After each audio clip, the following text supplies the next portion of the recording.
प्रणाम। 3 वर्ग के लोग होते हैं। एक वर्ग ऐसा होता है जो अपनी मति में आए ऐसा अपनी बुद्धि अनुसार क्रिया करता है। दूसरा वर्ग ऐसा होता है जो शास्त्र में ग्रंथस्थ है उस अनुसार क्रिया करता है।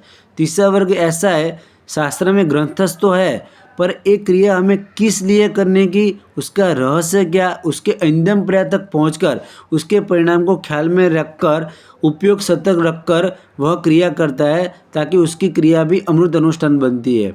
प्रतिक्रमण जब हम करते हैं तब सबसे पहले सामयिक लेते हैं तो सर्प मुद्रा में नवकार और पंचेंद्रिय बोलते हैं, तब गुरु की स्थापना होती है।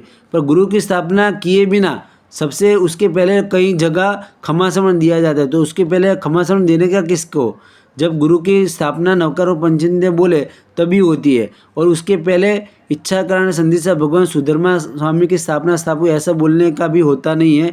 डायरेक्ट नवकार और पंचेंद्रिय बोलकर गुरु की स्थापना करनी है। और सबसे पहले इरिया में हम करते हैं तो 10 वैकल्पिक सूत्र में कहा गया है कि कोई भी योग के पहले सबसे पहले हमें इरियाव्यायाम करनी होती है, क्योंकि इसी से ही हमें मैत्री भाव आदि स्थापित करते हैं और इसके बिना कोई भी योग की आराधन शुद्धि नहीं होता है। और महान इसी सूत्र में भी कहा गया है कि कोई भी योग के आराधन के पहले हमें इरियाव्यायाम करना है।